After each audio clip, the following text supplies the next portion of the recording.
seaquarium shark presentation. My name is Charlotte, and I'll be giving these sharks their first meal of the day, as well as sharing with you some interesting facts about one of the ocean's top predators. Now, the first step of our feeding process here is to chum up the water. The nice juicy pieces of fish and squid, a little bit of fish blood, just and oil. Makes it nice and appetizing for the sharks. We'll just feed some of those other fish in the channel. Now, according to the fossil record, sharks have been swimming around on our planet for about 450 million years. It means they would predate the dinosaurs. And today you can find about 375 different known species of sharks. All of these sharks fall into the same scientific class of chondrichthyes. Other fish you might recognize in that class include the shark's close cousins, the skate and the rays.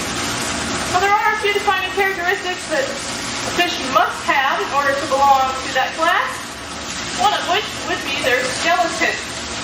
Well, sharks do not possess a bony skeleton like other fish or even us. Instead, their skeleton is made of cartilage, which is that very flexible tissue found in your upper ear and in the tip of your nose. So as you can feel for yourself, the cartilage is much more flexible than bone, and it is also less dense than bone. A density factor is pretty important for the sharks because unlike other fish, they do not have a swim bladder, so they do not have control over their buoyancy. That is to say, how well they float or sink in the water column. Therefore, they do rely on this much lighter weight skeleton and a very large oily liver in order to help compensate for that. It makes swimming a little bit easier on the shark. Well, aside from that skeleton, sharks still differ from other fish in several ways. One of those biggest differences is found in their skin. If you've ever had a chance to touch a shark, you've probably noticed this difference for yourself. That would be that they do not feel very slimy like other fish. Instead, they would feel very rough to the touch, a little bit like sandpaper. This is because sharks have a different kind of scale. They have what are called placoid scales. And those scales are made up of little tooth-like structures called dermal denticles.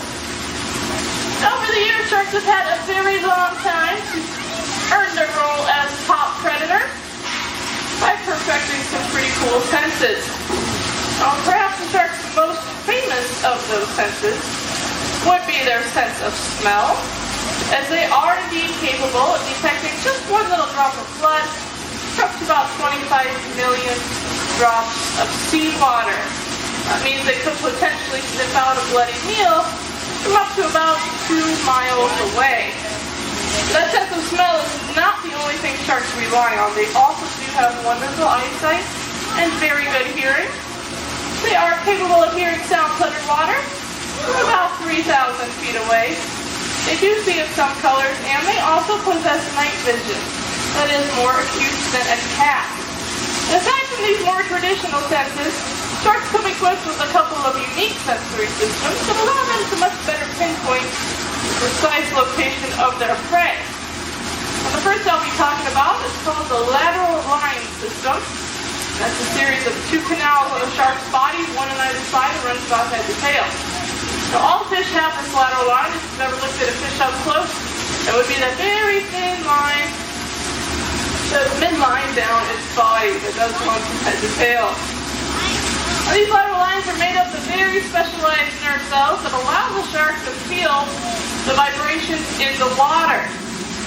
This means they are able to detect motion around their bodies at all times. And it can help them to distinguish one animal from another just based on the differences in those motions. Now, aside from that lateral line, sharks also possess tiny pores located around their head area, their snout. These are called the ampullae of Lorenzini. If you've ever had a chance to look at the underneath side of a shark's face, you might have seen those pores for yourself.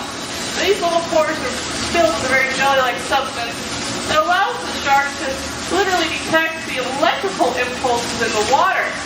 Such electricity is made by the movement of muscle tissue in living animals, and so it does help them find their prey in complete darkness, as well as uncover animals that might be buried beneath the sand or hidden between rocks.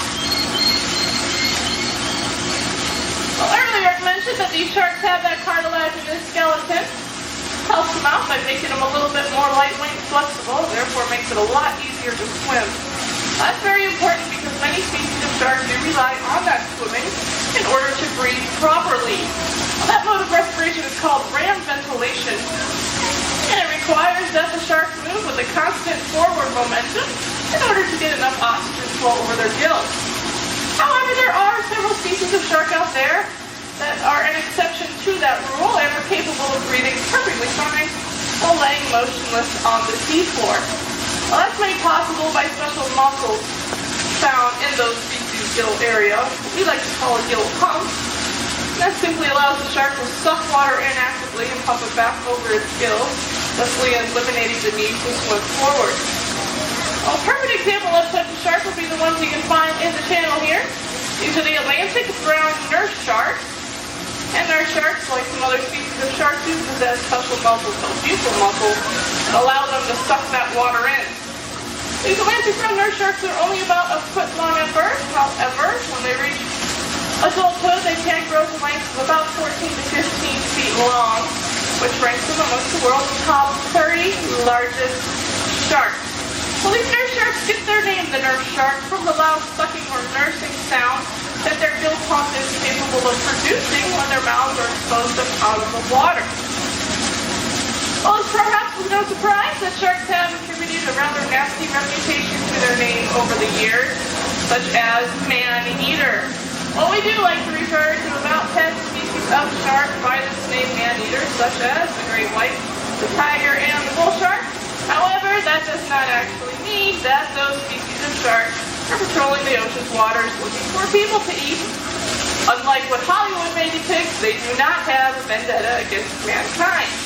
However, that does mean that those 10 species of sharks are hardwired to be more aggressive, and because they are reliant on that continuous swimming, they're burning a lot of energy, which means they do have greater nutritional needs, and so they will go after the larger prey and will be more prone to test different things for edibility. Now, luckily for us here at the seaquarium, these nurse sharks do not fall under such an aggressive category. They are considered to be a much more docile species of sharks. However, they do account for about 30% of all shark attacks in South Florida, which is more than any other single species of shark here. That might seem a bit ironic to those who are familiar with the nurse shark's titular reputation, but if you've ever had the chance to go swimming off our coast here or scuba diving, you might have seen these sharks resting quietly on the floor in the shallows or hiding out near reef on the bottom. Well, they can seem to be pretty calm and approachable in this resting state during the daytime, as they are more active at night, and so unfortunately that can lure folks a little too close for the shark's comfort. In attempts to pet the sharks, sometimes even hitch a ride on their dorsal fin, or because they are such a sluggish species, accidentally stepping on the shark. Well, this would be when those fights occur, because, like any animal, if provoked, the shark will not hesitate to defend itself. Well, although the nurse sharks might seem to have a pretty small mouth for a shark their size, it is still more than capable of delivering a very fast, powerful, and painful bite. Their jaws are designed for crushing animals such as shellfish and even coral. And they also have an extremely fast bite, having been clocked in about 92 milliseconds. So they are more than well equipped to defend themselves with those teeth. Now, one question we are frequently asked here at the seaquarium is, do these nurse sharks ever try to eat the other fish you see swimming in the channel? Or have they ever attacked the pelicans sitting at the surface of the water so conveniently in their pool? Well, the answer to that would be no, not usually. This is for a few reasons. Firstly and foremost, sharks are opportunistic predators, meaning they're not going to be too keen on wasting their time and energy trying to chase down an animal they know they're not likely to catch. They'd much rather have an easy meal. And for the nurse sharks, this would mean that these large, fast-moving fish are well out of their reach because their bodies are designed for resting on the bottom and vacuuming food off of the seafloor rather than chasing down these faster fish. Also, anything that sits on the surface of the water is a little more difficult for them to suck into their mouth. It takes a little bit more effort, so a bird would have more than enough time to get away. Well, if one of the fish in the channel here were to become seriously ill or injured, then they might make an easy deal for these nurse sharks. As, like most sharks, nurse sharks will make excellent scavengers. Well, the other fish you can find in the channel here include the brightly colored parrotfish. There's a school of them swimming by right now. the cobia, which you'll find there following closely behind that shark, as well as some very long silvery fish called the tarpon. Here comes one under the bridge now. Those tarpon are pretty popular among South Florida sport fishermen. They do put up an awesome fight on hook and line. Well, there are also some other smaller species of fish you can see here, including triggerfish, jacks, runs, and snapper. If you'd like to see more of these sharks, we do have 3 of them located in a reef exhibit near the front of the park there in Dolphin Lobby. So I do encourage you to take a look. For this morning, this will conclude the presentation. Once again, my name is Charlotte. If you have any questions for me, feel free to ask. I'll be happy to answer for you, but if not, on behalf of myself and the rest of the seaquarium, thanks for coming and seeing us today. We hope you enjoy the rest of your stay here. Bye, everybody.